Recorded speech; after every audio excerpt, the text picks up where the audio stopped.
राम राम मंडळी, कलम 302 व्लॉग या आपल्या मराठी चॅनलमध्ये आपलं स्वागत आहे. डिक्लेमर सुरुवातीला देणं गरजेचं आहे. आज संबंधित घटना आपल्या मनोरंजनासाठी बनवलेली असून याचा जीवित अथवा मृत व्यक्तीशी कुठलाही संबंध नाही. आता कसा विषय पुढचं सांगायला मीच काटून मोकळं झालो असं असतं. ती कायद्याचं कसं असतं तुम्हाला सांगतो. कायद्या जागेवर असतो. काही गोष्टी पाळल्या ना की पुढचा विषय कसा काय वादाचा मुद्दा होत नाही, बाकी असा विषय असतो. स्ट्रेट आपल्या स्टोरीकडे जाऊ. आज विषय आहे ना, आज तुम्हाला थोडं आपल्याच भागातलं म्हणजे महाराष्ट्रातलीच घटना आहे, पण आतृत्वात्मक किंवा भूत ह्याच्याविषयी बेस्ट स्टोरी सापडली आणि तुमच्यापर्यंत पोहोचवणं आपलं काम आहे. वाई सातारा हा एक सेपरेट रोड आहे, ध्यानात ठेवा. सेपरेट म्हणजे कसा, तो काय महामार्ग नाही, पण बऱ्यापैकी 2 ट्रक एकमेकावर बसतील अशा प्रकारचा रस्ता. त्या भागात राहणाऱ्या बऱ्याचशा लोकांना त्या घटनेची माहिती आहे. सगळ्यात महत्त्वाचं म्हणजे घटना न्यूजपेपरला 2005-2006 या साली आली होती आणि ज्याच्या सगळे जी नोंद आहेत पोलीस दप्तरी ही फक्त अपघाती मृत्यू असेच आहे. पण विषय नेमका काय आहे तीच काटून तुम्हाला सांगतो. साबळे नाव बदललेलं नावाचं वॉचमन, काहींचं जॉब आहेत ना फार खतरनाक राहतात तुम्हाला सांगतो. म्हणजे लय रिस्की जॉब असतात. जॉब म्हणजे नोकरी. मला काही जॉब रिस्की कुठलं वाटतात तुम्हाला सांगतो की बाबा एखाद्या एक रेल्वे ट्रॅकवर रात्रीचं 12 वाजल्यापासून 11 वाजल्यापासून रातभर बरं का रेल्वेने 10-15 किलोमीटर ट्रॅकने चलत जायचं. गाडी आली बाजूला व्हायचं, हिरवा कंदील दाखवायचं त्याला. पण त्यांचा जॉब असा असतो, कुणी नक्षलवादी, कुणी आतंकवादी, कुणी आपल्या देशाचं वाईट चितणाऱ्या नालायक अवलंदी असतात काही, हे त्या ट्रॅकवर लोकांना ठेवणार, कुठं काय ठेवणार, म्हणजे खोड करणार, काहीतरी दगाड रचणार की जेणेकरून अख्खी रेल्वे पलटी व्हावा, आपली माणसं मारावं, आपले लहान मुलं स्त्रिया सगळं आता रेल्वे सगळी असतात. अशा काही प्रवृत्तीपासून वाचण्यासाठी त्यांच्याकडे वॉकी टॉकी असती. 15 किलोमीटर जायचं आणि 15 किलोमीटर यायचं चलत परत रात्रीचं. हा मग त्यांची ड्युटी बघा कशी आहे. मग रेल्वे ट्रॅकने चालायचं, दोन्ही बाजून ट्रॅक चेक करीत चालायचं. ते रूळ असतात ना लोकांचं चेक असती, ती मला लय धोकादायक हे वाटते. कारण त्या रेल्वे ट्रॅकमध्ये लय लोकांनी आत्महत्या केलेली असते. यातले मला तो रिस्की जॉब वाटतो. दुसरं तुम्हाला सांगतो, मग त्या माणसाला सिक्युरिटी काय, समजा 4-5 चोर जरी साईडला येऊन बसलं बाबा की आपल्याला खोड करायची, पण ह्यो रेल्वे येणारा माणूस आहे, चलत येणारा माणूस आहे रेल्वे ट्रॅकहून, त्यालाच बांधून टाकायचं, त्याला मारून टाकायचं, असं त्या माणसाला रिस्क काय नाही हो, असा विषय. म्हणजे त्याला सिक्युरिटी काय नाही. दुसरा जॉब वाटतो मला रिस्कमध्ये, जी डेड बॉडी असतात सरकारी रुग्णालयात, मग अपघाती मृत्यू झालेल्या काही किंवा काही खून झालेल्या, ह्या डेड बॉडी प्रिझर्व करून ठेवतात, थंड खोलीत ठेवल्या जातात. त्याचा वॉचमॅन असतो राखणदार, ती सुद्धा मला लय रिस्की वाटतं. मी खरं सांगू, दिवसा ठीक आहे, दिवसा माणूस दिवस असल्यावर कोण कोणाला बेत नाही, भीती काय नसती. पण अख्खं जग झोपलेलं, आतमुर्द जीव निघून गेलेलं आणि बाहेर, आणि ती काय कुलूप बिलूप लावलं जातं पण बाहेर बसायचं बघ, ही मला लय रिस्की वाटतं. त्यात बी कधी लाईट असती तुम्हाला माहिती आहे, कधी कधी लाईट जाती. वाऱ्या कावर आहे, दिवसात हमकच लाईट जाते गावाकडं, रात्रात लाईट नसते. अशा प्रकारचा हा साबळे वॉचमन वाई सातारा रोडवर एक शासकीय सेवागृह आहे, त्या ठिकाणी तो नोकरीला. आमोशा नव्हती, काय नव्हतं, पण रात्री साधारण 1:45च्या आसपास. आणि अशा प्रकारचे वॉचमॅन हे हमेशा, ते पण माणूस आहेत, भीती वाटते. लेकरा बाळासाठी करावं लागतंय, 4 घास कामावण्यासाठी करावं लागतंय. फक्त लक्षात ठेवायचे, बाकी काय विषय नसतो. आणि सिनियर असतात, त्यात हायगई केली की ते डायरेक्ट काढून टाकतात कामावर. एखाद्या चांगला असतो अधिकारी, समज देतो, दुसरा डायरेक्ट कडक असला तर काढून बी टाकतो. हा, पोटा पाण्याशी तडजोड नाही. 90 का होईना हाणत्यात, बरेचसे हाणत्यात. याचं कारणच ती भीती वाटते हो. ते बी एक जीवच आहे ना, आणि ज्याचा जीव गेलाय तशा शरीरांची राखण करणारा जीव आहे, ही लय भयानक. असंच 1:45च्या आसपास हा साबळे पाठीमाग म्हणजे पुढच्या साईडला लिंबाचं झाड होतं, त्याचं थोडा माणूस आतून द्यायचाच. ती काही मुर्द येऊन आपल्या काय बोखांडी बसणार नाहीत, पण मुर्दे आहेत, ती बॉडी आहेत त्या, नाही का. भीती कोणाला वाटते पण काही ड्रॉवर कप्पे असतात. ड्रॉवर म्हणजे 6 फुटाचा एक ड्रॉवर, 6 फुटाचा असे कप्पे असतात. ठराविक वड्या त्याच्यात टाकायच्या, कप्पा लावून घ्यायचा. ती गार राहत, ती सडत नाही, कुजत नाही, काय नाही. काही त्या तापात चालू असतो, काही तिथं रजिस्टर बिस्टर सगळं असतं, किती आहेत किती नाहीत सगळं ओकेमध्ये. रोजच्या रोज डेली रिपोर्ट असतो. हा बाहेर बसला होता त्या लिंबात झाडात. तो त्या सेवागृह जे मुख्य इमारतीपासून थोडं वेगळं अलग बांधलं होतं. त्याच्या पाठीमागची साईट आहे ही संपूर्ण आपण ए सी कसा असतो किंवा आपल्या फ्रीजमध्ये कॉम्प्रेसर असतो बघा, एवढा एवढा गोल हंडी, तशा प्रकारचं मोठं कॉम्प्रेसर असतात पाठीमागच्या साईडला. इलेक्ट्रिक विभाग, चाव्या कुलप सगळे व्यवस्थित, टुपा लावलेल्या. टुपा म्हणजे ते आपल्या लाईटसाठी. आता LED बल्ब निघाल्यात. तो ते दरवाजा जिथं बोड्या ठेवल्यात त्या दरवाजाच्या पायावर जे एक असं पडवी वाजा केलं तिथं सुद्धा बसत नव्हता. तिथून 10-15 फूट परत लांब लिंबात झाड होतं पटांगणाला. त्याची मोटरसायकल लावलेली असायची आणि ते रातभर जागणे हे कामच. 2005ला 6ला काय मोबाईल काही नव्हतं त्या काळात. मग जागरूकीचं साधन एक नंबरचं तुम्हाला सांगतो. बारीक रेडिओ असायचा पोमन कंपनीचा, तसला बारका रेडिओ. लता मंगेशकरची गाणी ऐकायची, जुनं काहीतरी, किंवा काहींना माहिती असेल, जुन्या माणसाला माहिती नभोनाट्य म्हणून एक प्रकार 9ला 9:30ला नभोनाट्य असायचं, अर्ध्या तासाचं 20 मिनिटाचं. आकाशवाणी पुणे केंद्र, सातारा केंद्र असं त्याच्यावरती ऐकायचं. पण 12 नंतर सगळेच बंद व्हायचं. 12 नंतर कुठंतरी गाणं लावायचं, काय त्याचा कटळा आला. तांबाखूचा इडे मिळत बसला होता आपला निवांत. 1:15चा टाईम झाला. खर्र तो मृत्यूचा ते जे डेथ बॉडी होता त्याचा तो ड्रॉवर आहे तो उघडल्याचा आवाज आला बरं का. आणि हगडी जागाच साबळे. आवाज आला की मला ऐन टायमाला लाईट गेली तर आपला प्रॉब्लेम होता. त्यांनी 15 पॉवरफुल टॉर्च होता, पौर्णिमा बॅटरी म्हणते त्याला. जुन्या लोकांना माहिती आहे सगळा विषय. पौर्णिमा बॅटरी म्हणजे काय, लय फेमस होती. मोठी बॅटरी असायची, आत एक गठ्ठो असायचा, त्याच्यात ॲसिड वाचायचं, चार्जिंग करायची. पौर्णिमा बॅटरी. आता ते बुडालं सगळं. त्यांनी ती बॅटरी हातात घेतली पहिल्यांदा. मला गपकुने आपण दरवाजा उघडायचो आणि जर लाईट गेली तर मग गेला थरथर. त्या हाताने एक हातात बॅटरी चालू, लाईटी बिटी होत्या रात्री, कसं अंधार नव्हता अजिबात, पण तरी बॅटरी चालू केली. गपकून लाईट गेली तर काय करायचं. कुलूप उघडलं, कडी काढली आणि इथभर एवढंच दरवाजा उघडला फक्त की बाबा काय. टोटल ड्रॉवर हे 38-40 ड्रॉवर होते सगळे. त्यातल्या 8 नंबरचा ड्रॉवर होता. त्याच्यात प्रिझर्व करून ठेवलं होतं एका 19 वर्षीय कुमारिका मुलीचं प्रेत.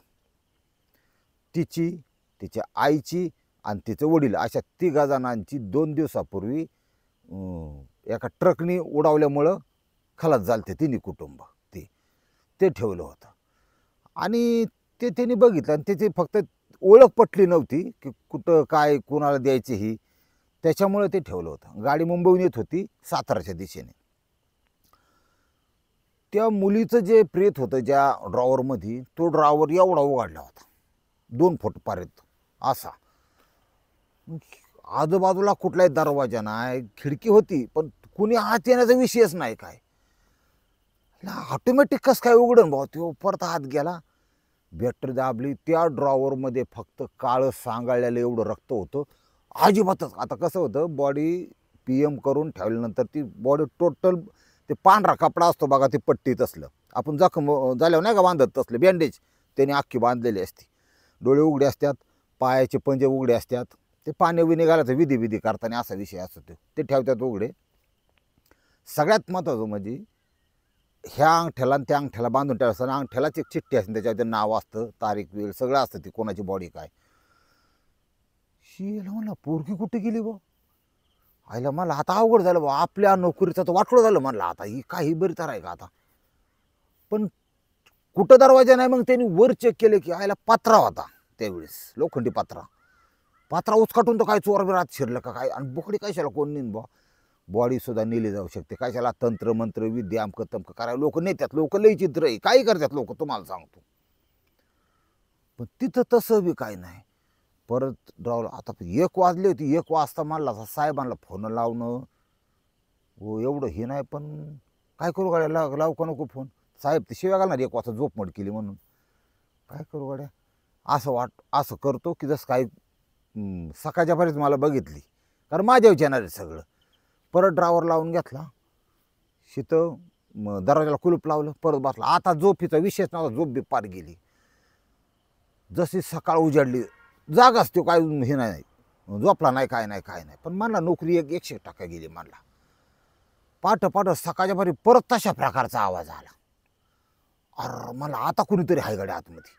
काय कुणी खिडकीतून उडून अशी लोखंडाच्या आकडा बिकडा घालून ड्रायव्हर ओढते का काय मला कळा ना. म्हणला पटकून गेला की कुलूप उघडलं. परत 5-6 वाजले ते दिवस उजायला लागला होता थोडं. म्हणला आता काय द्यायचं कारण दिवस उजायला. बघितला ड्रायव्हर जवळ गेला, तिथं तो ड्रायव्हर उघडला तर ती पोरगी आतमध्ये आहे तशी होती. हे याला भीती वाटण्यापेक्षा बरं जास्त वाटलं. आईला नोकरी तर वाचली बाबा म्हणला. पण रात्री काय तिच्या आईला आपण तर काय तंबाखू सोडून काय यांना 90 झालं काय काय कळा ना. 90 एवढी 2 तासाच्या पुढं टिकत नाही तिच्या आईला. काय झालं बा असं. पण रात्री नव्हतंच आणि आता कसं काय आली. हा प्रकार त्यांनी कोणाला सांगितलं नाही. कारण जर कोणाला सांगितला तर साहेब लोकांना माहिती असतं. शेवटी कसं असतं तुम्हाला सांगतो. कोणाची व्यसनं काय कोण काय. साहेबाला म्हणा साहेब मला कमी पेज जा साबळे तू जरा नाही तर नोकरी गमावून बसशील. मला सांगायचं नको गप. काय प्रॉब्लेम झाला नाही ना. दुसरा दिवस गेला, तिसरा दिवस गेला, 2-4 दिवस गेलं, परत ती बॉडी गायब झाली. आईला म्हणलं काय भानगडी बाबा, त्याला तर काही मिळ लागा ना. म्हणलं हिथं अवघड होते बाबा. पण आता कुणाला म्हणलं ते म्हणते याला याड लागलं. मेलेला माणूस कुणा गायब होतो का. तो 1 नाही 2 नाही गप राहिला. त्या बॉड्यानंतर 15 दिवसात क्लेम झाल्या. तसा प्रकार त्याला 2-4 बाबतीत गाडला, 2-4 वेळा गाडला. पण यांनी काही कोणाला सांगितलं नाही. शेवट त्या बॉड्यानंतर त्यांची ओळख पटली. ते मुंबईचं कुटुंब होतं, त्यांना जवळचे नातेवाईक नव्हते आणि त्यांचा अपघाती मृत्यू झाला होता. त्यांची ओळख पटल्यानंतर त्या बॉड्या शासकीय इंतमात ते ज्याचा कोणी क्लेम करत नाही ते सरकार त्याचं हे करून टाकतं, जास्त वेळ ठेवत नाही. पण कायदेशीर प्रक्रिया पार पाडून म्हणजे विद्युत दैन्याची लाईटीव जाळणे तिथे त्या घेऊन जातात असा विषय असतो. सरकारी अधिकारी म्हणजे डॉक्टरच थोडक्यात, पण तिथं काम करणारा. एक दिवस जो नाईट ड्युटीला जे डॉक्टर होते त्यांनी सगळं पेशंट होते तिथं जिवंत, म्हणजे हॉस्पिटलच्या शेजारी होतं ना ते हॉस्पिटल होतं. त्या ठिकाणी ते पेशंटची तपास केली, राऊंड केला आणि 11-11:30 थोडा डॉक्टर म्हणल्यावर कसं असतं थोडा अधिकार जास्त असतात. कंपाऊंडर असन तुमचं ते नर्स असतील. डॉक्टरने जर ठरवलं की 1-2 तास डोकला काढतो तर कोण डोकं लावत नाही का, आपलं सिनेरी बुवा झोपू द्या. नंतर मोठ्याचं सगळंच मोठं ते ग बसायला होतं गरीबाला झोपाय परवानगी नाही, त्यांचं जागायचं. ती गरीब आहे ना असं असतं. झोपला बुवा तो. झोपल्यानंतर मोठ्या सिनियर साहेबांचा फोन आला. मला सगळं व्यवस्थित आहे का, डॉक्टर माने कुठे गेलेत. म्हणले आहेत ना ते व्हिजिटला आहेत खालीच आहेत. कारण नर्स किंवा ते सिनियरला जपून घेतात, थोडं सांभाळून घेतात, ते म्हणत नाही झोपल्यात म्हणून असं असतं. हो ठीक आहे बघू शक्य झाले तर मी चक्कर मारतो, मोठे डॉक्टर म्हणले. मग नर्स आली, त्याच्याबरोबर 2 जण आली. ती डॉक्टर झोपलं होतं ना आपलं डुकली मारत होतं बसल्या. डॉक्टर माने सर मोठे सर यायची शक्यता आहे, त्यांचा फोन आलता. त्यांनी आपलं सावधकारचं काम केलं. त्यांचं इच्छा काय होती आणि हातीतच ना साबळे आपला जो सेवाग्रहाचा तो वॉचमन होता तो तिथंच. त्याला उठवलं, जागा झाला. तो डॉक्टर अक्षरशः त्या मुलीच्या आवाजात बोलायचा. गड्यासारखा गडी. मुलीला स्त्रियांना कंठ नसतो, गड्याला कंठ असतो त्यांना ठेवा. त्यामुळं मुलींचा लेडीचा आवाज नाजूक असतो, किनार असते त्याला एक, आणि गड्याचा आवाज गोघरा असा असतो का कंठ आहे त्याला. ही दैवी देणगी ते शरीर असतं. तो मुलीच्या आवाजात बोला, क्लिअर मुलगी. कसा कार्यक्रम दाखवला. ती डॉक्टर म्हणते माने बरं का. ही सगळी गरबाडली. म्हणली खरं सांगते, म्हणजे पुरुष असून तो लेडीसारखं बोलायचा. मला मी कॉलेजला जायचे त्यावेळेस हे 4 जण मला फार त्रास द्यायचे. 4 गुंड. म्हणले कोणते 4 गुंड, काय भानगडे. मी, माझी आई आणि माझं वडील, आम्ही त्रिकोणी कुटुंब. वडील एक ठिकाणी राखणदार होते शासकीय ह्याच्यात, ते पण शासकीय इमारत होती. काय असेल विषय, निर्जन परिसर, गव्हर्नमेंटची जागा, साईडने कंपाऊंड केल्यामुळं त्या ठिकाणी गुंडांचा वावर होता. कशाला, गुंड त्या माणसाला काही त्रास देत नव्हते, पण ते काय करायचे, कंपाऊंडमध्ये येऊन दे, निवांत आम्हाला पार्टी चाकणा दारू पिऊन दे, गुंडांच्या अपेक्षा. त्या सरकारी माणूस आहे त्यांनी बोलायचं नाही, ग बसायचं. दुसरी गोष्ट, तिथे येऊन गांजा वाढायची. बऱ्याच ठिकाणी कुठून पैसे पाकिट चोरून आण, कुणाचं काय दागिनं चोरून आण, त्या ठिकाणी त्यांची वाटणी व्हायची, पैशाची वाटणी. अशा प्रकारचा शासकीय इमारतीत अड्डा. आणि तिचे जे वडील होते प्रामाणिकपणे ते समाजाबरोबर असं म्हणतात ना, लई सत्य बोलणं मी चांगलं आहे आत्ताच्या कलियुगात, तसा प्रकारे. हां, त्यांनी निकॉनचा बारका कॅमेरा आहे, त्यांनी त्यांच्या त्या गुंडांच्या सगळ्या हालचाली म्हणजे कॅप्चर केल्या त्या सगळे हे. आणि त्यांना ते अवघड आहे, चुकीचं आहे बघा. ह्या जगात कसं राहावं लागतं, काही इलाज नसतं. मला किती फोन येतात, किती आतले लोक बातम्या सांगत असतात. हां, ती आता तुम्हाला एक गोष्ट सांगू का, बीड किंवा तिथली गुन्हेगारी हा नसतं बीडपुरता विषय नाही आहे. भविष्यात आज असे अजून 2-3 जिल्हे आहेत की तशा प्रकारचं रॅकेट, तशा प्रकारचं सगळं, आणि तशा प्रकारचे लोक वावरत्या समाज पांढरे कपडे घालून. अशी दुनिया आहे तुम्हाला सांगतो. यांचं जर उघड झालं तर कायच्या काय, पण मरायचं कोणी असं बी असतं. आतलं जग लय अवघड आहे. बरं, तर तोंडीनं सांगेव माहितीला किंमत नाही. कधी कधी जो कुंपण राखायला त्याला जर ते चोर असेल तर कसं करायचं, लय अवघड आहे. त्याच्यामुळं आपली एक आहे ना, अर्धी मिळवून द्या, सुखासुखी खा. कधी कधी ह्या मोठ्याच्या नादीला लागू नका. पण ह्याला कसं आहे, हे वॉचमॅन होता, त्या वॉचमॅननी त्या गुंडांचं सगळं कॅप्चर केलं. आणि त्यावेळेस प्रिंट मीडिया अवेलेबल आहे. प्रिंट मीडिया म्हणजे पेपरला लय पावर असायचे, लोक पेपर वाचायचे त्या काळात. आणि रेडिओच्या बातम्या किंवा दूरदर्शन बातम्या असं. तिने सांगितलं बा म्हणले, हे बघा तुम्ही इथं यायचं बंद करा, नाही तर मी तुमचा कार्यक्रम वाजवतो. आणि ते पुरावे बघितले, त्यांनी त्याच्या वॉचच ठेवला. मला सांगू नका, आम्ही येत नाही. ते गुंड, बेकार गुंड होते ते. आम्ही इथं येत नाही काय नाही, पण तुम्ही आमचं काय पत्र एवढं करू नका, आम्हाला काही जेलमध्ये पाठवू नका. त्यांनी मानलं. शेनला पण वाटलं ठीक आहे बाबा, ऐकतात ना, आपण ते कॅप्चर आपलं शूटिंग केल्यामुळे हे ऐकतील आपलं. त्या गुंडांनी यांच्यावर डूक धरला, डूक. आणि सिटीत, पुणे, मुंबई, कुठं बी तुम्ही शहरात ठिकाणी असताना, माणूस जो गावाकडून शहरात गेला आहे तो यात्रेला, आपल्या कुलदेवीला, कोणाला तरी यात्रेसाठी 1-2 वेळा काही असेल त्याच्या सवडीनुसार हा येतोच. ती एक मनाची पण गरज असते. लोक पैशा पोटापाण्यासाठी जगतात बाहेर, पण त्याचं मन आपल्या गावाकडं 100% रेंगाळतं असे.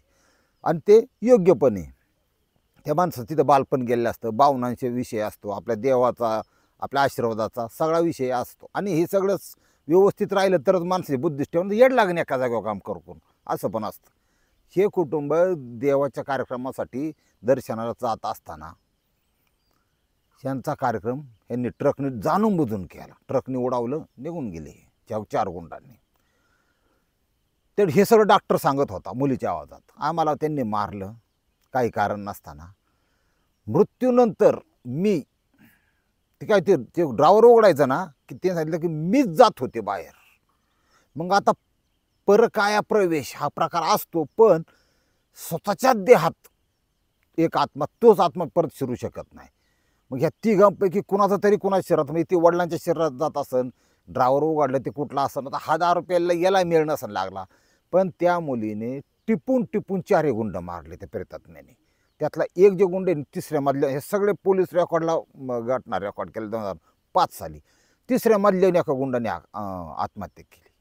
असा एक विषय. आत्महत्या नसती ती, तिथं जवळपास असताना, त्या कंडिशनमध्ये असताना त्याला धक्का दिला असेल. अपघाती काही नेल्यात. हा किती अवघड विषय बघा. म्हणजे एखादा आत्मा मृत्यूनंतर बदला घेतो, ही एक घटना महत्त्वाची.